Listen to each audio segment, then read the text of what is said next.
Everyone, tarot with M Singh में ma'am Singh आप सभी का बहुत बहुत स्वागत करती हूँ। हमेशा की तरह मैं आ गई हूँ आपके पर्सन की एनर्जीज़ के साथ। देखते हैं कलेक्टिव लेवल पे आपके पर्सन की एनर्जीज़ क्या हैं, सबकॉन्शियस माइंड में क्या चल रहा है, इमीडिएट एक्शन क्या एक्सपेक्टेड है। तो अपने पार्टनर के बारे में सोचिए, उनका नाम ले लीजिए ताकि ज़्यादा से ज़्यादा एनर्जीज़ आप तक पहुँच पाएँ। शुरू करते हैं आज की रीडिंग। लेके प्रभु का नाम, हर हर महादेव, जय हो शिव शक्ति, जय हो राधे कृष्णा, जय हो मेरे भाई। 5 कार्ड लेंगे हम।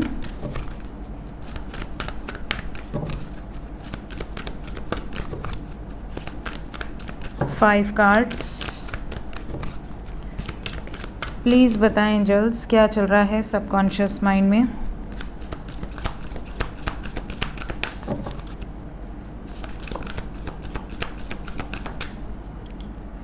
डेथ पहला कार्ड। अच्छा, इस बार संडे को, मतलब कल ही था ना संडे को अनएक्सपेक्टेड न्यूज़ में जो रीडिंग में आया, डेथ एंड सोल लॉस। और आज सुबह मुझे किसी ने लिंक भेजा है कि 622 लोगों की मृत्यु हुई है भूकंप के कारण। और ये पिछले हफ्ते ही आ गया था। पिछले हफ्ते मैंने जो रीडिंग की थी अनएक्सपेक्टेड, उसमें मैंने कहा था बहुत हेवी भूकंप की एनर्जी फील हो रही है, हेवी अर्थक्वेक। और कल संडे था, कल के दिन भूकंप आया और इतनी तीव्र गति से, मतलब 6.3 की ही रिक्टर स्केल पर था, बट 622 लोगों की मृत्यु हुई है, ऐसा मुझे किसी ने लिंक भेजा है। और 1000 से ज़्यादा लोग अभी मलबे में हैं। तो अभी मैं ये रीडिंग करने के बाद न्यूज़ चेक करूँगी। ये डेथ का कार्ड देखी हूँ तो मुझे याद आया है। और इस हफ्ते में भी डेथ एंड सोल लॉस आया है। और दिल्ली में भी भूकंप आया है शायद। दिल्ली और गुड़गांव और अफ़गानिस्तान, पाकिस्तान, ये एरिया पूरा लिया था शायद। बताना कमेंट में क्या सही में ऐसा हुआ है।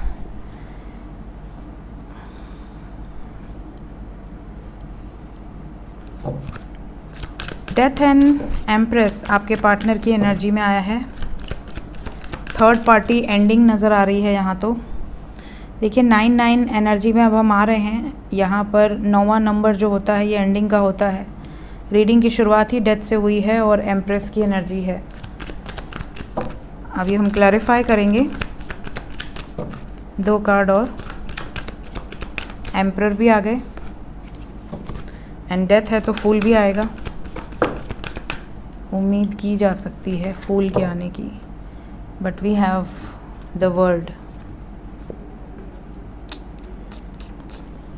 ओके, तो यहाँ पर साइन की बात करें तो तुला राशि है, कर्क राशि है, मेष राशि है, वृश्चिक राशि है और सभी राशियाँ यहाँ पर मौजूद हैं बिकॉज द वर्ड की एनर्जी है। Energy is little heavy. ऐसा लग रहा है कि आपके पार्टनर ने कुछ डिसीजन लिया है और ये डिसीजन थर्ड पार्टी से रिलेटेड है और थर्ड पार्टी एंडिंग से रिलेटेड है। एंडिंग इसलिए बिकॉज यहाँ पर जो वाइब्रेशन है उसमें ऐसा लग रहा है कि आपके पार्टनर इस वक्त क्रिएशन की तरफ आगे बढ़ रहे हैं। और क्योंकि ये कुछ ऐसा क्रिएट करना चाहते हैं जो बिना डिस्ट्रक्शन के पॉसिबल नहीं है, तो कहीं ना कहीं कुछ चीज़ें ख़त्म हो रही हैं ताकि ये एक नई शुरुआत कर सके। और जो चीज़ें ख़त्म हो रही हैं वो ये कि जैसे आपके पार्टनर अगर किसी ऐसे व्यक्ति के साथ रिश्ते में थे या हैं, शादीशुदा हों चाहे अनमैरिड हों, किसी ऐसे व्यक्ति के साथ अगर रिलेशन में हैं जो व्यक्ति इनका कार्मिक है, तो कहीं ना कहीं यहाँ पर उनको बहुत तगड़ा ट्रिगर मिलेगा, चाहे मैरिड कपल हो अनमैरिड कपल हो। इसके अलावा कई लोगों के डिवोर्स केसेस अगर ऑलरेडी चल रहे थे, स्पेशली आपके पार्टनर के, वहाँ पर डिसीजन हो जाएगा। इसके अलावा कई लोगों के पार्टनर की फैमिली अगर नहीं मान रही थी, कोई इशू क्रिएट कर रहा था, वहाँ पर भी ये निकल जाएंगे उस सिचुएशन से बाहर। तो मतलब कहीं ना कहीं क्लैरिटी यहाँ पर मिलते हुए नज़र आ रही है, लेकिन डेफिनेटली एनर्जी थोड़ी हैवी है। क्लैरिफाई करते हैं ईच एंड एवरी कार्ड को ताकि ज़्यादा से ज़्यादा हमें आंसर मिले कि एनर्जी क्या बताना चाहती है।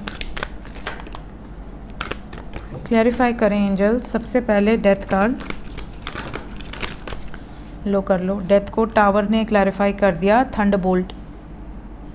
डेथ को टावर ने क्लैरिफाई किया है और 4 ऑफ कप्स ने क्लैरिफाई किया है।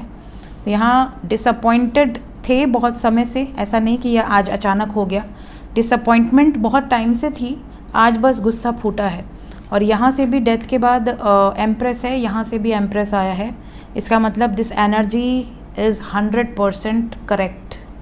दोनों डेक से सेम एनर्जी आई। डेथ को कोई और कार्ड भी क्लैरिफाई कर सकता था, डेथ को टावर ने ही क्लैरिफाई किया है और एम्प्रेस ने क्लैरिफाई किया है। इंटेंसिटी बहुत स्ट्रॉन्ग है इस टाइम पीरियड में आपके पार्टनर की एक्शन लेने की। इस वक्त आपको, मैंने पहले कहा, क्रिएशन की एनर्जी है और क्रिएशन बिना डिस्ट्रक्शन के पॉसिबल नहीं है। We have got the creator, creator की एनर्जी है। कॉन्शियस हैं बिल्कुल, ऐसा नहीं कि कोई भी चीज़ कोई इनसे अलता बलता कुछ भी करवा ले, ऐसा नहीं है। ये अपने दिल से, अपने दिमाग से सोच कर रहे हैं और अपने कुछ विजन्स को पूरा करने के लिए कर रहे हैं। एम्प्रेस, ये एग्जॉस्टेड सिचुएशन से निकल रहे हैं। कोई ऐसा बंधन जिसमें ये नहीं रहना चाहते थे, बहुत समय से बस ढो रहे थे उस बंधन को, वहाँ पर इन्होंने ख़त्म करने का रास्ता चूज़ किया है। बहुत कंपैरिजन किया, बहुत कोशिश की, साइलेंटली बहुत ज़्यादा कोशिश की कि इस सिचुएशन को हैंडल किया जा सके, नहीं हो पाया। अब केयर फ्री होकर ये बिंदास एक्शन ले रहे हैं। वी हैव द फूल, एक नई शुरुआत। चैरियट, चैरियट को 2 ऑफ कप्स ने क्लैरिफाई कर दिया है विद करेज। आपकी तरफ आ रहे हैं, क्लेम कर लें इस एनर्जी को। चैरियट को 2 ऑफ कप्स ने क्लैरिफाई किया है विद करेज। सो आपका यूनियन यहाँ पर या तो हो गया है या तो होने वाला है। आपके फेवर में डिसीजन होंगे, ट्रस्ट कीजिए। एक लॉन्ग टर्म कमिटमेंट के साथ आएंगे या आएंगी आपके पार्टनर आपकी तरफ। एम्परर, एम्परर वो हैं जिन्होंने पॉलिटिक्स खेली है। कोई ऐसे लोग जो इन्होंने बहुत ट्रस्ट किया था और इन्होंने धोखा दे दिया, या कोई थर्ड पार्टी सिचुएशन, जिस सिचुएशन के कारण ये रुके हुए थे, कंफ्यूज थे या जगल कर रहे थे, वो सिचुएशन है यहाँ पर emperor.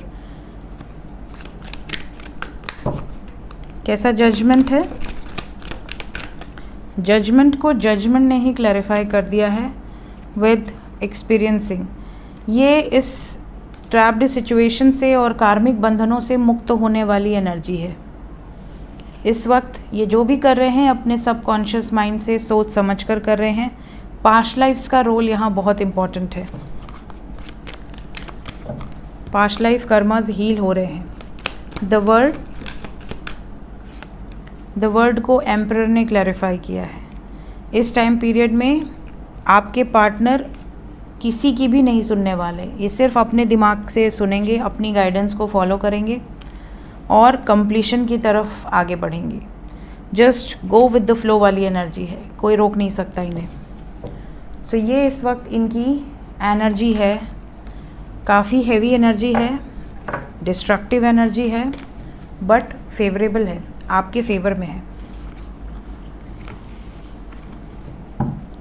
Let's check current feelings. अभी इस वक्त आपके पार्टनर के सबकॉन्शियस में क्या चल रहा है आपको लेकर। करंट फीलिंग्स,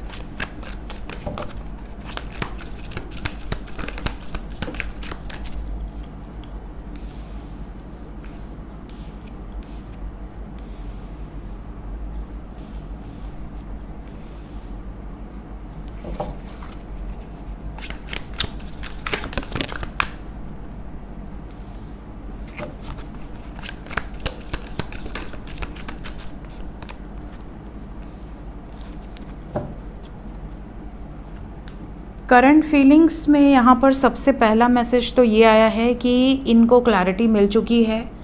इनकी जो फीलिंग्स हैं आपको लेकर वो बिल्कुल क्लियर है, क्रिस्टल क्लियर है इस टाइम पे कि आपके लिए इंटेंशंस क्या हैं, आपसे सच में प्रेम करते हैं या नहीं करते, आपसे डेडिकेटेड हैं या नहीं, ऑनेस्ट हैं या नहीं, इस रिश्ते का फ्यूचर है या नहीं।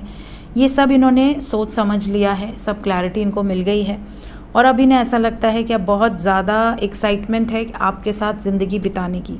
इन्हें ऐसा लगता है कि अब मुझे क्योंकि क्लैरिटी मिल चुकी है, मेरा विज़न क्लियर है, तो अब मैं एक अच्छा टाइम स्पेंड करूँगा या करूँगी अपने पार्टनर के साथ।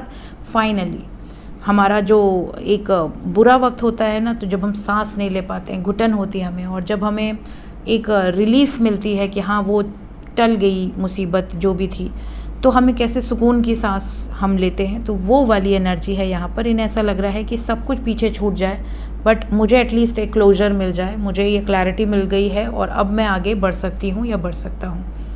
साथ ही साथ यहाँ पर इन्हें ऐसा लगता है कि फैमिली जो है वो सिक्योरिटी प्रोवाइड करने के लिए होती है। फैमिली का मतलब क्या है? एक दूसरे के सुख दुख में खड़े रहना, एक दूसरे का सपोर्ट सिस्टम बनना।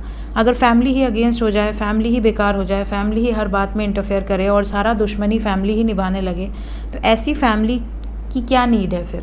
फिर दुश्मनों की क्या ज़रूरत है? फिर तो अपने ही काफ़ी हैं। तो कहीं ना कहीं इनका फाउंडेशन बहुत सॉलिड है। इनकी फीलिंग्स में ये चीज़ें दिख रही हैं कि मुझे अगर अपनी लाइफ में कोई डिसीजन लेना है, कुछ इस्टेब्लिश करना है, तो उसके लिए मुझे अपनी फैमिली का सपोर्ट चाहिए। अगर वो फैमिली सपोर्ट नहीं कर रही तो वो मेरे किसी काम की नहीं। इसके अलावा बहुत साइलेंट ट्रीटमेंट ये इस टाइम दे रहे हैं सबको। ये बस नोटिस कर रहे हैं कौन मेरे साथ है, कौन मेरे साथ हर सिचुएशन में खड़ा है या खड़ी है, कौन मेरे साथ सिचुएशन में साथ छोड़कर भाग रहा है या भाग रही है। इनके पास कोई शब्द नहीं है बोलने के लिए, ये बस वेट एंड वॉच वाली एनर्जी में है। साथ ही साथ इस टाइम पीरियड में कुछ लोगों के पार्टनर बहुत कठोर वाणी भी इस्तेमाल कर रहे होंगे, बहुत ज़्यादा रूड, बहुत ज़्यादा ऐसी वाणी की जिन पर इनको अब रत्ती भर भी विश्वास नहीं है, जिन्होंने इनका विश्वास तोड़ दिया है। उन लोगों के साथ तो इनका जो बिहेवियर है वो बहुत ही बेकार हो सकता है, एंगर वाला बिहेवियर हो सकता है, बहुत हर्टफुल वर्ड्स हो सकते हैं। इवन इनको ये भी रियलाइज़ हो रहा है कि इन्होंने ये सब आपके साथ किया है, आपको हर्ट किया है, आपको बहुत बुरी तरह से ट्रीट किया है और अब वही चीज़ें इनके साथ हो रही हैं। तो ये रियलाइजेशन फेज़ बहुत स्ट्रॉन्ग वे में इनको ट्रिगर कर रहा है। एक्शन क्या एक्सपेक्टेड है इमीडिएटली मेरे व्यूवर्स की तरफ? क्या एक्शन हो सकता है मेरे व्यूवर्स की तरफ? क्या एक्शन एक्सपेक्टेड है? जो नो कांटेक्ट में हैं,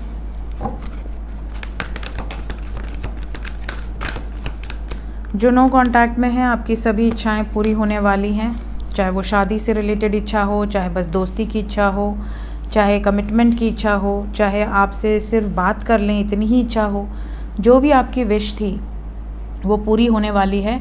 आपके लिए 7 घंटे से लेके 25 घंटे, मैक्सिमम 3 दिन, इस टाइम पीरियड के अंदर बहुत सारे लोगों का यूनियन भी दिख रहा है। स्पेशली जिनका ब्लॉकेज था, जिनका भी थ्रोट चक्रा ब्लॉकेज था, बिल्कुल बात नहीं हो रही थी, मतलब बहुत नेगेटिव एक तरह से आपका रिश्ता ब्रेकअप हुआ था, वहाँ पर भी आपके पार्टनर की विश होगी आपके साथ जुड़ने की। हो सकता है कि ये छुप छुप के आपको स्पाई करें, हो सकता है डायरेक्टली आ जाए आपकी लाइफ में, बट आपकी तरफ आते हुए ज़रूर नज़र आ रहे हैं। डेविल को क्लैरिफाई कर दें। हाँ, मैंने कहा ना, डेविल को लवर्स ने क्लैरिफाई कर दिया, लवर्स को डेविल ने क्लैरिफाई करते हैं, डेविल को लवर्स ने क्लैरिफाई किया विद द वर्ड कंप्लीशन की एनर्जी है यहाँ पर। So we have universe energy और यहाँ से हारमोनी है, सक्सेस है। आने वाले टाइम में जितने भी लोग नो कांटेक्ट में हैं, मैसेजेस, कॉल्स, यूनियन, सब कुछ एक्सपेक्टेड है। सो क्लेम कर लें इस एनर्जी को, बहुत जल्द आपका यूनियन होगा। कितने? 3 दिन मैक्सिमम, मिनिमम 25 to 30 आवर्स। जो लोग कांटेक्ट में हैं, जो लोग कांटेक्ट में हैं उनका भी बता दें।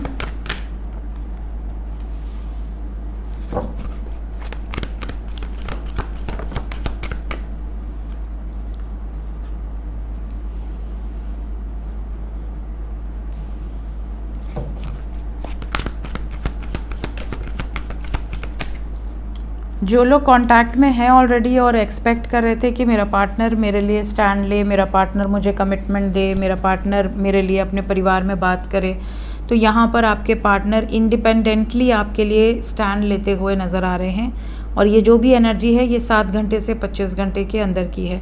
मैक्सिमम ये एनर्जी होगी 90 आवर्स की, 70 to 90 आवर्स। इस टाइम पीरियड में बहुत सारे व्यूवर्स ऐसे हैं जो कांटेक्ट में तो हैं बट कमिटमेंट नहीं मिल रही थी, वेट कर रहे थे, तो आपको कमिटमेंट मिल सकती है। इसके अलावा अगर कमिटमेंट भी मिल चुकी है बट आपके पार्टनर फिनेंशियली बहुत प्रॉब्लम में थे, इस वजह से शादी नहीं कर पा रहे थे, तो यहाँ पर भी उनको हेल्प मिलेगी, सपोर्ट मिलेगा। अथॉरिटेटिव डिसीजंस यहाँ पर आपके पार्टनर ले सकते हैं विदाउट किसी के इंटरफेरेंस। और रूट चक्रा ब्लॉकेज अगर था तो वो हील होता हुआ नज़र आ रहा है। सो आपके लिए पॉजिटिव वाइब्स है, कोई भी नेगेटिव एनर्जी यहाँ नहीं दिख रही। देखते हैं एंजल्स इस वक्त आपसे क्या कहना चाहते हैं। तो हम लेंगे महादेव का मैसेज। प्लीज़ बताएं। हर हर महादेव, जय शिव शक्ति।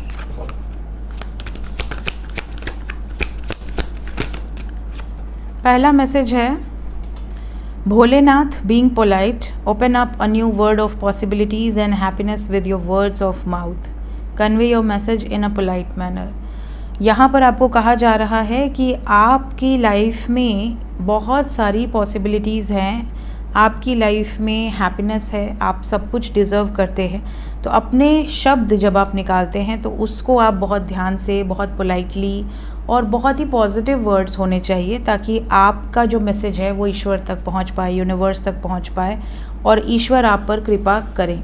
तो भोलेनाथ के जो भक्त होते हैं वो भी बहुत भोले होते हैं। लोग उनको बहुत आसानी से, क्योंकि वो इमोशनल होते हैं, उनको ऐसा लगता है कि हम सब शिव की एनर्जी लिए हुए हैं। लेकिन वही भोलेनाथ को जब गुस्सा आता है, उनको ऐसा लगता है कि भाई हमारे साथ गलत हो रहा है। हम जितने सीधे हैं, हम जितने शांत व्यक्तित्व के हैं, हम जितने सात्विक हैं, जितने ज़्यादा डिटैच्ड रहते हैं, उतना ही ज़्यादा हमें ट्रिगर किया जा रहा है, उतना ही ज़्यादा गलत हो रहा है। तब वो अलग रूप में आते हैं। अदरवाइज़ भोलेनाथ अपने में ही मस्त रहते हैं, योगा कर रहे हैं, मेडिटेशन कर रहे हैं और पूरी तरह से, एक तरह से अपनी साधना में व्यस्त है और पूरी सृष्टि उनके कंट्रोल में है। कौन उन्हें याद कर रहा है, किस जगह से याद कर रहा है, इतने बड़े लाखों करोड़ों ब्रह्मांडों में से हम एक तुच्छ प्राणी, अगर हम भी याद करते हैं तो वो प्रकट हो जाते हैं। तो सोचिए भोलेनाथ के ऊपर कितनी बड़ी जिम्मेदारी है। तो भोलेनाथ आपसे यही कह रहे हैं कि आप जो भी चाहते हैं वो अपने शब्द जब आप निकालते हैं, तो जो भी आप पॉसिबिलिटीज़ चाहते हैं वो खुशी से रहिए और अपने शब्दों पर बहुत विचार करिए, पोलाइट रहिए, प्रेम पूर्वक रहिए, किसी को अपनी भाषा से हर्ट ना करें। एडिक्शन से दूर रहें। यहाँ पर आपको कहा जा रहा है कि अगर आप अपनी लाइफ में किसी भी चीज़ का एडिक्शन करते हैं, चाहे वो पैसों का एडिक्शन हो कि बस और कमा लें और कमा लें और कमा लें। अरे आप इतना कमा के करोगे क्या जब आप अपने बच्चों के साथ उसको इंजॉय नहीं करोगे, आप अपनी फैमिली के साथ उसको इंजॉय नहीं करोगे। सुबह से रात तक आप बस कमा ही रहे हो, आपकी ज़िम्मेदारी बढ़ती जा रही है, आपके ऊपर प्रेशर बढ़ता जा रहा है और खूब सारा कमाने के बाद आपकी फैमिली रो रही है कि अरे मेरा पति तो मेरे से बात ही नहीं करता, मेरा बच्चा रो रहा है कि भाई पापा तो बात ही नहीं करते, माँ बाप रो रहे हैं कि भाई बेटे के पास तो टाइम ही नहीं है या बेटी के पास तो टाइम ही नहीं है हमारे लिए, क्या मम्मी बिज़ी हूँ, बाद में बात करता हूँ। और एक टाइम ऐसा आएगा कि पता चला इतना टेंशन ले लिया कि हार्ट अटैक हो गया, काम ख़त्म, पैसा हजम। तो किसी भी चीज़ का एडिक्शन हानिकारक है। आप हर चीज़ करो, आप सब खाओ, सब पियो, सब घूमो, सब कुछ करो, लेकिन हर चीज़ एक लिमिट में अच्छी लगती है। किसी भी चीज़ का एडिक्शन आपको गलत दिशा में लेकर जाता है। इसलिए जब भी आप भगवान शिव के भक्त होते हैं तो आप एडिक्शन से दूर हो जाते हैं। आपको पता होता है क्या सही है क्या गलत है। तो एडिक्शन से दूर रहिए, चाहे वो कुछ खाने पीने का एडिक्शन हो, चाहे किसी और तरीके की नेगेटिव हैबिट हो। इसके अलावा कई लोगों के लिए ये भी कहा जा रहा है कि अगर आपको ऐसा लगता है कि आपके ऊपर कोई काला जादू करवाया गया है, किसी ने कुछ करा दिया है, कोई नेगेटिव एनर्जी है जो आपको परेशान कर रही है, या फिर आपको ऐसा लगता है कि आपकी लाइफ में बड़े ब्लॉकेजेस आ रहे हैं, आपको बहुत डरावने सपने आ रहे हैं, ऐसे में आप भैरव जी की आराधना किया करें। रौद्र रूप होता है भैरवनाथ का, तो भैरव जी की आराधना करें और आप कोशिश करें कि आप हर एडवर्स सिचुएशन में ताकत रखें, भगवान पर विश्वास रखें, अपने आप वो चीज़ें आपके फेवर में होती जाएंगी। जितनी भी चैलेंजेस आएंगे, जितनी भी एडवर्स सिचुएशन आएंगी, सब कुछ आप ओवरकम कर लोगे। तो भैरव मंदिर अगर आपके सिटी में है तो दर्शन कर सकते हैं, नहीं है तो जब भी आप कभी जाते हैं, जैसे उज्जैन में भैरव जी का है, हमारे बनारस में भैरव जी का है, और भी जगह पे होंगे, तो जब भैरव जी के टेम्पल में जाते हैं तो वहाँ पर भभूति मिलती है, उसको हमेशा रखना चाहिए और उसको हमेशा आप लगा के रख सकते हैं, या फिर एटलीस्ट उसको अपने घर में भी रखते हैं पूजा स्थान में। तो अगर कोई व्यक्ति डर रहा है या किसी को डरावने स्वप्न आ रहे हैं तो आप उसको लगा सकते हैं। तो ये आपको हमेशा अपने पास रखना चाहिए। सो ये थी गाइज अभी इस वक्त की एनर्जी रीडिंग। मिलते हैं नेक्स्ट रीडिंग में। Till then take care, bye bye.